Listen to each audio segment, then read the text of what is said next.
Usually you guys are seeing my videos and we're talking about really crazy things, defects that are going on in houses. But today I'm going to keep it a little simple and more along the lines of what I do on a day-to-day basis, which is a home inspection. And we're going to inspect this beautiful lake house property and go through this, and hopefully there's nothing crazy going on. I'm Will, the home detective guy. Let's take a closer look.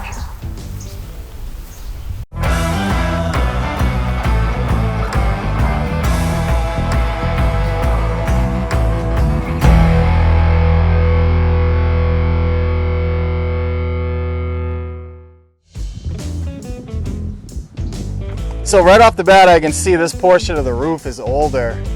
It's got a different color, a different shade to it. Looks like they might have replaced that portion and skipped out on this section here. It's getting old. It's time to replace it. Pieces of the shingle there are blistered, and the granules are falling off the shingle, and they're all cupping and flaking around. That's what old shingles look like. So it's time to replace this portion of roof before it starts leaking inside the house. There's a couple of spots in the roof here. It looks like they had a bracket, maybe an old bracket for the satellite dish, where they put screws, and they've got it sealed with silicone, it looks like. The problem with silicone is it doesn't last forever. So somebody's gonna get back up here and reapply silicone every couple of years when it deteriorates. Hard part is you don't know when it's time until you get up here and look. So the best thing to do instead of patching with silicone is to try to replace the shingle. But since the age of this roof is pretty old, it might be easier just to patch it for now with silicone and plan to replace it when the roof gets replaced. All right, so the crown of a chimney tends to get these cracks through the mortar. The mortar is kind of shaped at the top of your chimney to allow rain to run off of it. But what happens is the mortar cracks, and then water gets in the wintertime, and it makes it crack even worse and it deteriorates. So you gotta get a mason up here to reapply and fix the mortar crown to this chimney. There's a lot of moss and pine needles built up on the roof here. This should get cleaned off so that you don't get any sort of moisture trapped to the shingle. This can happen over time, just needs a good cleaning. You can contact a guy with a pressure washer. You just don't want him to go crazy with a pressure washer up here. Sometimes just a hard bristle brush is all you need to get this stuff off. And someone that knows how to walk on a roof so they don't fall off your roof too. That's a good idea. When we're looking at roofs like this, asphalt composition roof, we're looking for signs of deterioration to show its age, like blistering or granule loss. You can tell a lot just by looking at the shingle.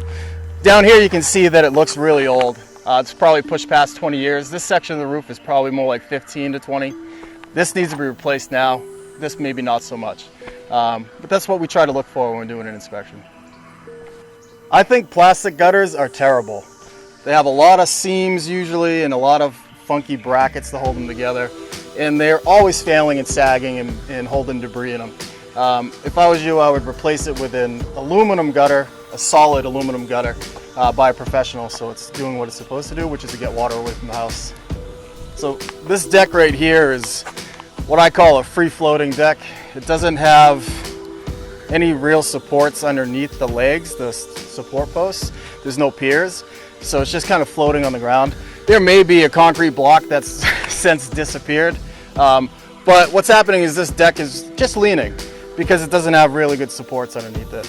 And over time, it just needs to be readjusted. Ideally, when they built it, it would have had concrete piers, but now since it doesn't, you can either replace and start over or just have it adjusted, put up on a block to get that slope out of it. So this guardrail, you can see that we call it deflection because we like to use big words, but it just wiggles. You don't want that, just in case you have to use it, in case your buddy's drunk or something and needs to lean on the railing.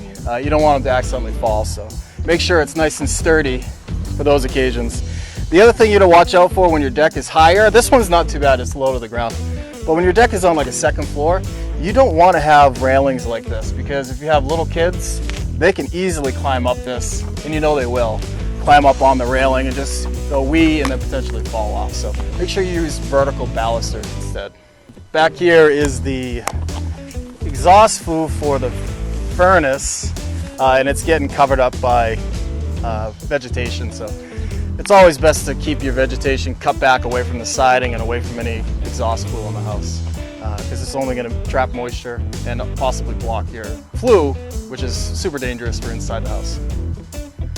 Looks like what they did here is they wrapped this 3-season room with insulation on the outside, just because it's cheaper and it was easier for them probably than re-insulating the entire underneath side of this, because it's just open floor space. So it just makes it a little bit more warm in the wintertime. So right here, looks like we've got some structural issues. The foundation is cracked, and it's also leaning, which isn't really a good sign to see. Looks like they're gonna have to do some repairs to this foundation so that it doesn't continue to fall in, which is going to compromise the structure on this side of the house. You can tell it's structural because it's not just a normal type of settlement crack, because that crack is getting really big, and you can even see that this portion is leaning that way and this portion kind of stayed still. That's how we tell when it's structural or just normal settlement. So this is the grounding rods for the electrical system, the service. It's always best to, if you have one grounding rod, is to have a supplemental secondary grounding rod like they have here. But what they should have done was jam these rods all the way into the ground. That's how they're supposed to be. Very rarely are they, but they should be all the way in the ground for proper grounding. That one's even taller. So it just needs to get hammered in. So they have some exterior circuit wires running here. And it looks like they used UF cable. It's underground feed wire, so it's rated to go in the ground. But any portion of that wire that's not in the ground should be protected in a conduit. That way, when your landscaper comes by with a weed whacker, it doesn't wreck the wire and destroy the circuit. Here is all the cable wiring. It might be satellite dish wiring, actually. And it's very common to see cable wiring or satellite dish cables run terribly around the house. I don't know what it is with these guys, but they just like to make a messy job. If you're looking to have a really great job done, you should talk to my buddy Dan Jalbert over at Comcast. He'll make sure it gets done right. It's always best to have a vented hood above your stove. In reality, in New Hampshire, we like to live free or die. We tend to not do things like that. We just say, we have a window, so we're good. But it's always best to just have that. A vented hood, microwave hood, something like that over the stove that vents outside. Just best case scenario, especially if you have a gas stove. I've talked about this in other videos. Gas can put off carbon monoxide. So you just want to make sure you actually have a vent that blows the air outside rather than blowing it back in your face or something like that. Or no vent at all. Alright, so typical old house. My little handy dandy tester is telling me that there's open grounds in this house, which is normal for very old houses. They didn't have ground wires back then. But it's always safer to have everything grounded. And in the kitchen specifically, we like to see GFCI protection. But this is an old house that hasn't been updated. So it's time to upgrade the grounds as well as upgrade the GFCI protection in the house.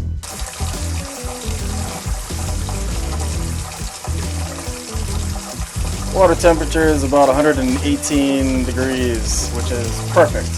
Right where you want it to be. You don't want to go too high. Anything over 125 degrees is borderline scolding for small children and old people that have fair skin. So keep it right around 115 to 120. That's ideal. Because if you go too low and you have a water tank, water heater, there's a possibility of bacteria growing in the tank if it's too cool. So you want to keep it as high as possible without burning your flesh out. This is my man fanny pack. Everything that I need is in here, but not as cool as a fanny pack. So what I'm doing here is just checking for moisture in the ceiling, that water stain. This is a moisture meter that picks up moisture. I got lots of water inside me. This right here is a TPR valve, temperature pressure relief valve. And what this does is if this tank for some reason was malfunctioning and overheating, it would then overpressurize. And then the pressure needs to go somewhere so it doesn't turn into a bomb. So this TPR valve is where the pressure would go. It should have an extension tube that goes down, and in this house, it's crawl space below. you'd want that tube to go down and at least below the crawl space, where if it ever does go off, that super hot water is in a safe place, not just spraying up here, which could possibly burn somebody. All right, so this water heater has its date stamped on the face of it at least. It says 2003, so it's pushing 20 years old. It's about 18 right now. These water tanks are really only going to ever last 20 years, give or take, so it's probably getting really close to the end of its life. But if it's not leaking, do you replace it? My opinion is replace it at about 20 years, so that way you don't wait until it leaks, which causes a flood in your house or something like that. This water heater is on the first floor, so if it leaks, it's going to make a mess of everything. Alright, so behind this washer machine is the water line connections. A lot of people use a rubber water line. I've seen these water lines blow up so many times. I always recommend replacing them for a braided steel water line, something like that. Not the black rubber water lines, because they blow up like a balloon and then they pop and then they flood your house out when you're not home most of the time. It's really hard to see back there, but also on this washer dryer stackable unit, there is a plastic dryer vent that's being used to vent the dryer. We always recommend removing those plastic ones or any sort of corrugated flexible line. The new flexible lines have a smooth interior wall. Those are best because they build up less lint and they cause less dryer fires. So these old plastic ones are infamous for having dryer fires, which are a nightmare. Alright, so this bathroom doesn't have a vent. It has a window, but most people forget to open the window when they're showering. So it's always good to have a vent that actually will suck the moisture out when you're showering. This bathroom, you can see in the ceiling that there's peeling paint and stuff, which is what happens over time when paint gets old, but when it's constantly being soaked with moisture from condensation on it, it tends to deteriorate faster. There's also some, looks like fungal speckling in this closet, and that's just because there's a high amount of moisture in here all the time. And that's all mold spores need is a little bit of moisture to start growing.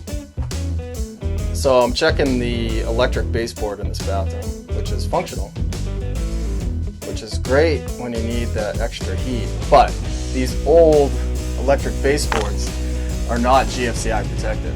And this is just a big electric wire basically going through this that heats up. So you can imagine right next to the toilet, which is always damp. You get a shower in this bathroom, which is always wet. Water and electricity are not good buddies. So it's always best to have this updated to a GFCI circuit, which it's not. So right here you can see this nice long head to toe crack. This isn't any sort of structural issue. This is what sheetrock does over time. This is a seam right between two sheets of sheetrock or drywall, whatever you want to call it, where they mudded and taped it.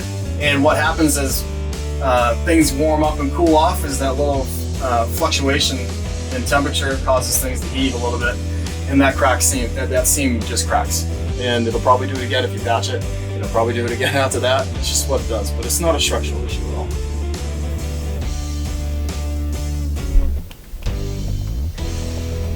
Looks good, nice. Only little thing I can see in here is that they didn't properly identify the white conductors, which is very common to see in a panel. Electricians don't care usually, even though it's a thing they're supposed to do. They don't care because they know it's a hot wire because they can see where it's plugged in. But you're supposed to mark those white wires with like a black or a red marker or tape, so that people that don't know, who shouldn't be in a panel anyways, know that it's a hot wire.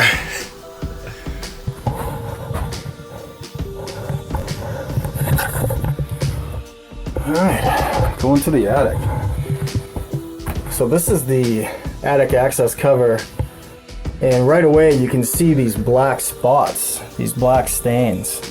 That's from condensation building up on the nail heads on the sheathing in the attic right above it.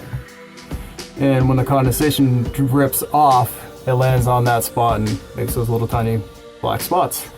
So right away we can tell there's a moisture related issue going on in the form of condensation, so we're going to look a little deeper into that.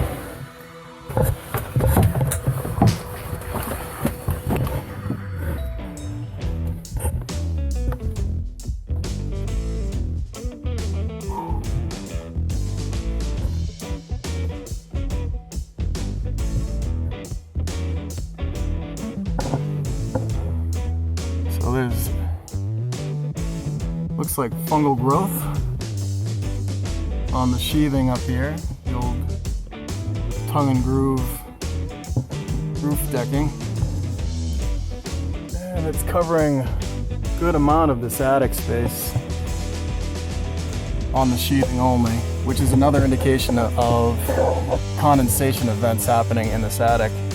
What happens is that the warm and moist air in the living space comes up into the attic in the wintertime, in the cold seasons, and that damp air hits the very cold sheathing and turns to condensation, which is then dripping off of these nail heads, as well as allowing mold to grow on the sheathing. All right, so right off the bat, this is the furnace. It's an oil-fired furnace, and the cold air return is right here. This is drawing air, pulling air right from the crawl space, which is dark, dingy, and wet. Well, not soaking wet, but damp, and pulling it through the HVAC system into all the ducts and blowing it throughout the house. That's not ideal. Ideally, this cold air return would be punched through the floor, and it would be drawing air from inside the living space only, not from within the crawl space. Old drain pipes are a concern just because they do wear out internally until they start leaking. They'll erode away and rust away. So eventually everything should be updated to PVC, but in this situation you just gotta wait till it leaks, I guess, or be proactive and replace it before that happens. Looks like right on that clean out, that wadding is pushing out. Let's see if we can get a little closer. Right there. See it pressing out? That's probably going to start leaking at some point. Also looks like there's a crack in the cast iron there too. So this was just what old drain pipes do. At some point soon, it is going to be best to replace all this with PVC, like that piece over there. So right here, you can see that notch support connection. The post below it should be directly underneath that notch, carrying both. It is only carrying one, and you can see the slight separation that's going on. So it's just not ideal. That should have been carried in a better spot. So best to have a framing contractor get under here and move it, or install another support, or even some brackets, or sister up this beam at a minimum. But that's for someone that gets paid more than me, and probably smarter than me, to figure out. This is why a nice zip-up onesie, as I like to call them, are a great tool for a home inspector, because some of these crawl spaces are disgusting. So we just finished up our inspection on this beautiful lake house. We saw some issues going on. There was some structural issues with the foundation. There was some moisture issues going on in the bathroom in the form of fungal growth. There's quite a bit of updating that needs to be done with the wiring system, some repairs. But all in all, the house is not in terrible shape. Just needs a little bit of TLC, like most houses do. So at this point, what we're gonna do is we're gonna go talk to the homeowner, tell them what we found, discuss any questions that they might have. Then they're gonna get a really fancy report that has all kinds of pictures. The only thing it doesn't have is pop-up pictures. Maybe someday we'll get to that, but it's really fancy. He's got all kinds of information that they probably don't even want, but they're gonna get anyways about their house. I love helping you all out, so I hope you enjoyed this as much as I did. If you did, please like and subscribe to my channel so that you can see more helpful tips about your home.